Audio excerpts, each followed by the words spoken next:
guys! Welcome back to my channel. And for today's video, tayo ay magbe-bake.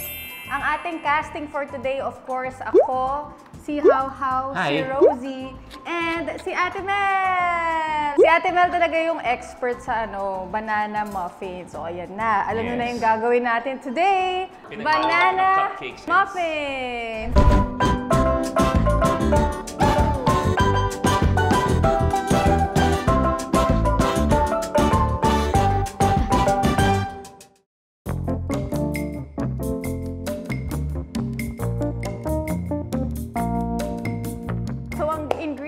Natin today. How will you help me? Yes. Kita ba ako dito? Dami nangyayari. Hindi ako kita.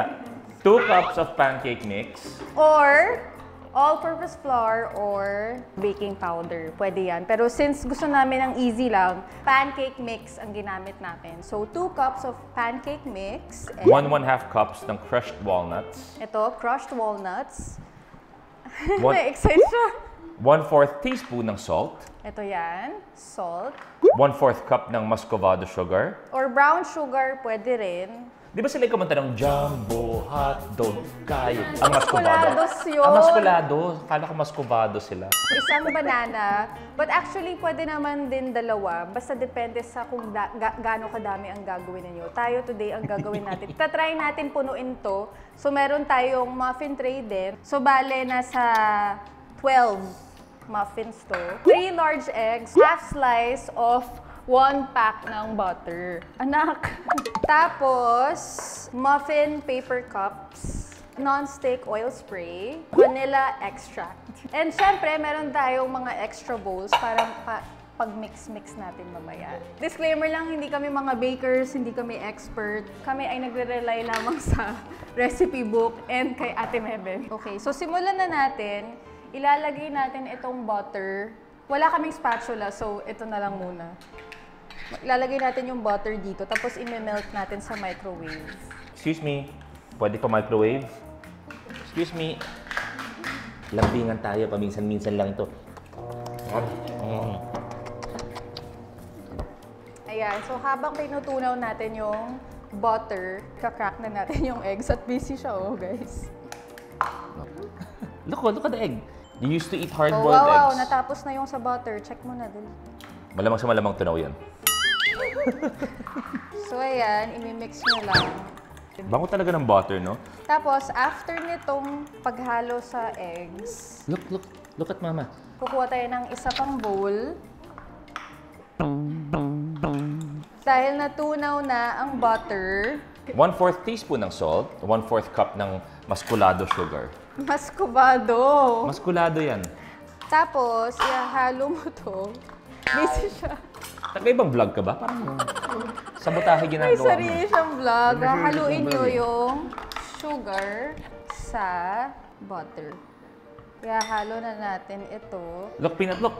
Look at mama. Look at mama. Oh. Wow! We're mixing. Oh my God!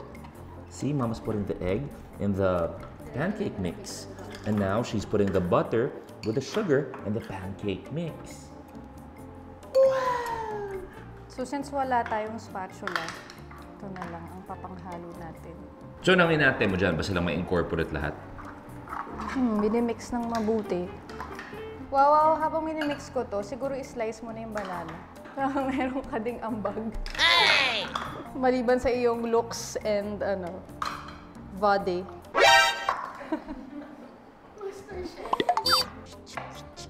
May baby na nagmi-mix, guys! Ang secret sa masarap na ganito, isasama yung balat. Tapos pwede din kayo maglagay ng milk actually. Pero optional naman yun.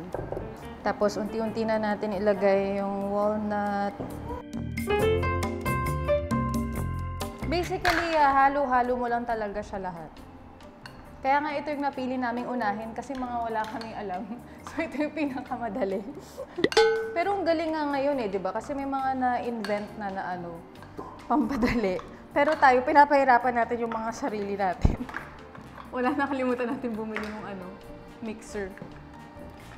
Ganyan kami dati nung nag-aaral ako sa Paris ng culinary. Kailangan matuto ko talaga ng ganyan bago yung mga food process.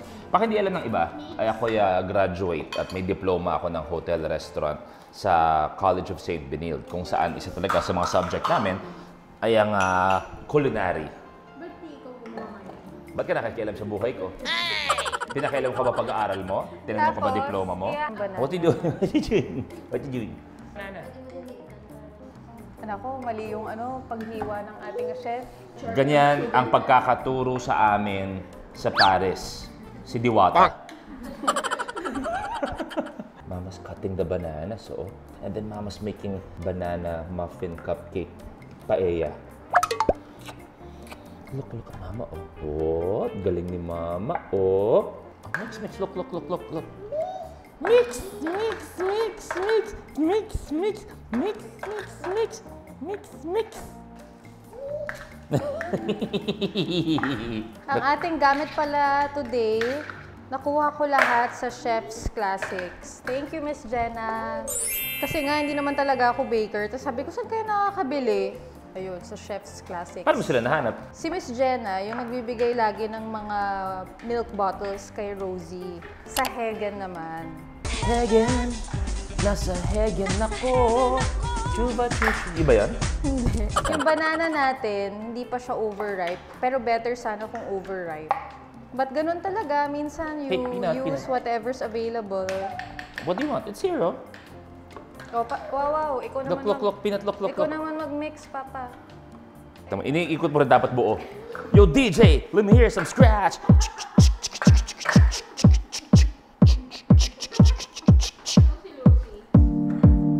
Pinakamaganda dito, pag tama yung pagkakalagay sa oven, pagkaka-preheat ng tama. Ito, seryoso na to.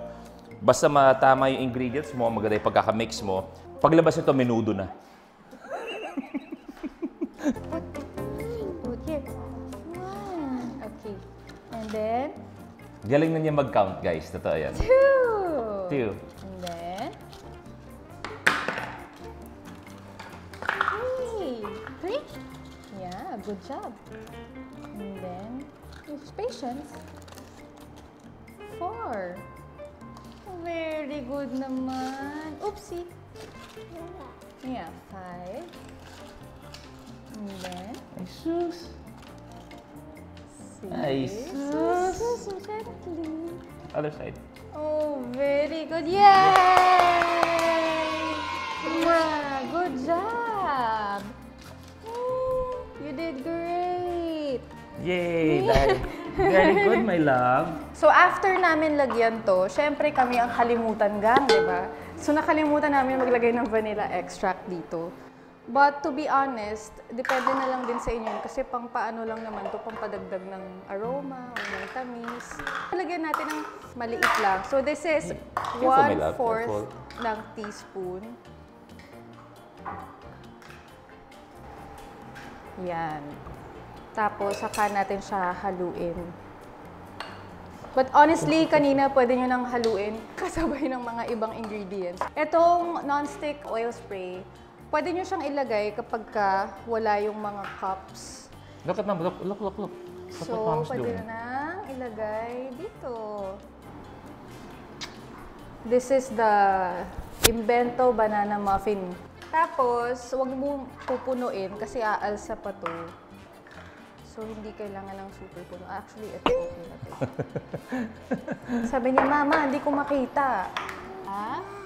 Wow! Diba sa Louis Lessons, lagi kang may mga advice, ganyan. So dito, ano ang iyong advice? Hindi, ang buhay naman talaga hindi perfect. Marami kang pagdadaanan sa buhay.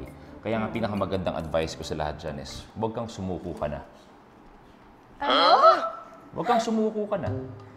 Bakit parang magulo yung advice na yun?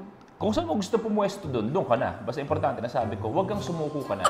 Kasi pag sinabi ko huwag kang sumuko, kung pulis na pala yung nagpapasuko sa kanya, kung may masama pang mangyari. Makulong pa, no? Makulong pa. Worst. May worst pa na pwede mangyari. Come.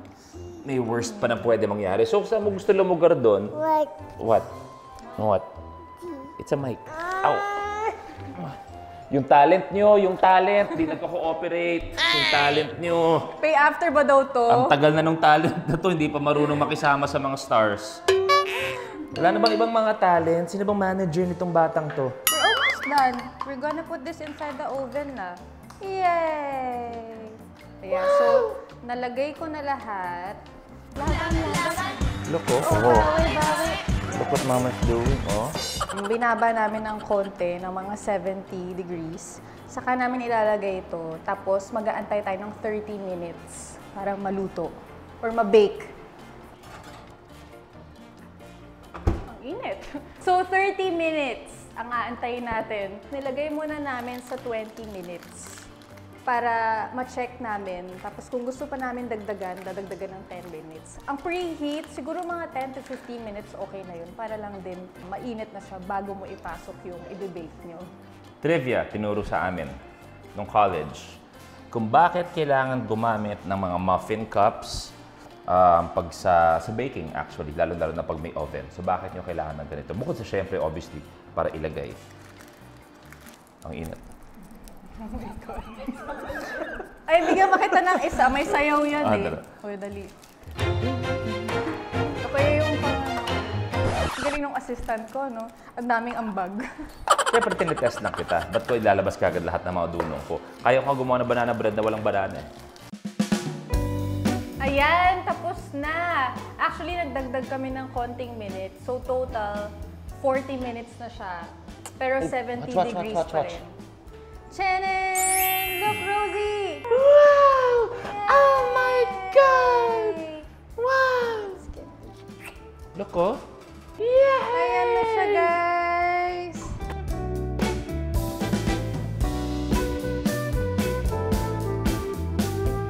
Ayan, so natapos na tayo and golden brown siya. Pero oo, nag-brown nga siya. Nag-expect kami na mas dark pa siya, pero kasi naalala namin na hindi pala overripe bananas yung ginamit namin. But overall, okay naman siya. Hindi pa namin siya natitikman dahil kailangan pa siyang ipa-rest ng 20 to 30 minutes. So, iiwan muna namin siya dyan. Speaking of iiwan, iniwan na rin ako ng aking mga kasama. Ano guys? Galing natin, no? Pat on the back. So, abangan natin mamaya-maya lamang kung ano ang lasa ng ating makakalimutin basta-basta banana muffins. Pwede na natin siyang i-try. Yay!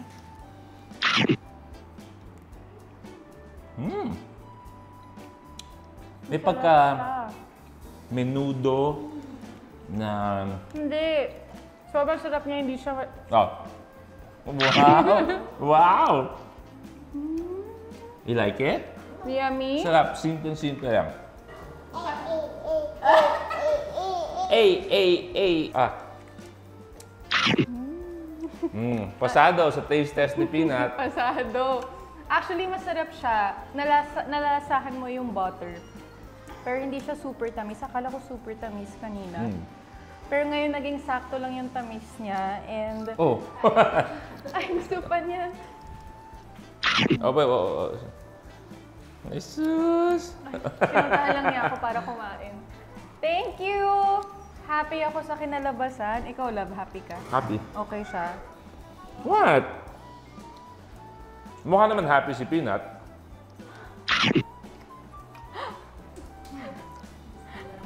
Nagustuhan niya. And yun, I guess pumasa naman, no, ang ating limutin, banana Yung number 1 customer natin. Bite. So. Oh my God. Super light lang siya, pero lasa mo, sakto lang din pala kasi bumawi tayo dun sa, since pancake mix yung ginamit natin, naglagay tayo ng muscovado sugar, hindi overripe yung banana. So, sakto lang din pala yung, kumbaga na-balance nung hindi na overripe na banana, yung lasa ng muscovado and nung pancake mix. So, super sakto yung mix niya, yung taste niya, light lang, masarap, and makakaubos ka ng marami dahil hindi siya super tamis. 1 to 10? 84. Wow! Yay! Up here! Yes! Yay! So, nagawa natin ang Banana Muffin Challenge! Thank you guys for joining us. And super nag-enjoy ako actually. Nag-enjoy ka ba, How?